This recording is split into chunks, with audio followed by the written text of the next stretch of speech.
Rural outbreak is a huge challenge. What will be necessary at this stage? For all outbreaks, the principles are the same. Be able to detect it, be able to measure it, which means you need to have testing and you need to have that testing in real time. You need to be able to share that data so that everybody who needs to use the data to respond has access to it. So the principles for all infectious diseases are the same. Identify the disease, try and separate out the people who have the infection, and then make sure that it doesn't get out and spread to others. Very simple principles, very difficult implementation. Dr. Kang, variants of viruses are ahead of human interventions. By the science of virology, do you think we may still have more virulent and lethal strains, or from here the virus may get slower? So, what are we expecting? I think it's very important to understand that these viruses are evolving all the time. Even the viruses that have been with us for tens of thousands of years are still evolving. And RNA viruses evolve quicker than DNA viruses. We've seen in the past year many variants come up, and most variants, nothing happens with them. There are lots and lots and lots of variants. Most of them don't matter one little bit because they haven't changed either the structure or the function of the virus. Sometimes you get variants that do affect structure and function, and then those are the ones that become our variants of concern. Right now, we have a number of variants of concern. The two things that they share in common. One is that most of the variants that we have are more transmissible. They spread more easily in a population. And the second is that some of these variants lead to a reduction in the efficacy of a vaccine.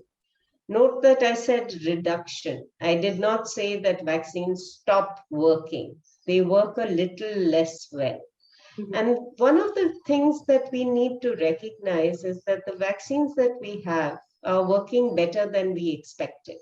We anticipated that we would have vaccines that would have 50+% efficacy. And we've got vaccines that are working at 80 and 90%, which means that even if you have reduced efficacy with the variant, at least for the Johnson & Johnson vaccine and the Novavax vaccine that have been evaluated in South Africa, the efficacy of the vaccine against severe disease and mortality was well over 50%. So the vaccines are going to work. They may work less well, but so far we have very little indication that any variant that exists today will be completely resistant to vaccines. Will that change in the future? It's always possible, but it hasn't happened yet. So we should be getting vaccines out there as quickly as possible because vaccines are the only way that we are going to stop new variants from arising. The fewer people who are infected, the fewer people that infection spreads to, the less the chances that we will have new variants. In view the epidemiology of the virus, when do you expect the third wave to come? I don't think we have clarity on that now. I know a lot of people have predicted that we will see it in October, and I have not seen a model that convinces me that we have the data at a level where we can be reasonably confident that there will be a third wave in October.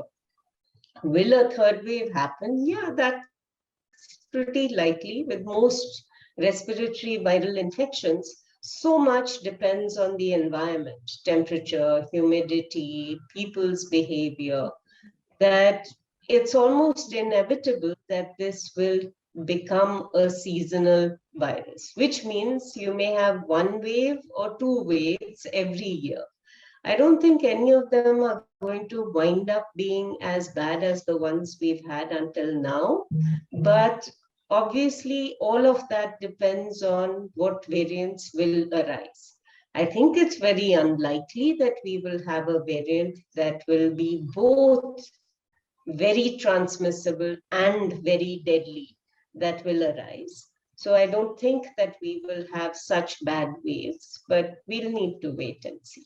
But ma'am, there have been breakthrough cases where people have died even after taking 2 doses of the vaccine. Has the virus mutated to the effect that even vaccines are not able to stop deaths? So one is, you shouldn't expect a vaccine to be perfect.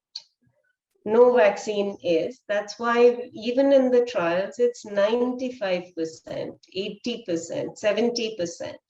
And you know that means that once you've had 2 doses of the vaccine, it's not a guarantee of protection. So the fact that we've had breakthrough cases and the fact that there have been people who have died after we have given them all the vaccines that they were required to get means that the vaccines are working, but not perfect vaccines, right? It's a question of the numbers. If I give the vaccine to 1 million people, do I expect that all million of them will be protected forever against severe disease and death? That's not going to happen. If you just do the numbers, you can understand that there will always be severe disease and sadly some people who will die even after being fully vaccinated. We can take a look at the data from the US, where they had analyzed the data after 75 million doses of the mRNA vaccines. And they had 75 deaths in people who had been fully immunized. So 1 in 1 million, but still people dying after full immunization. So we should remember that it's not a question of viral variants. It is a question of vaccines not being perfect.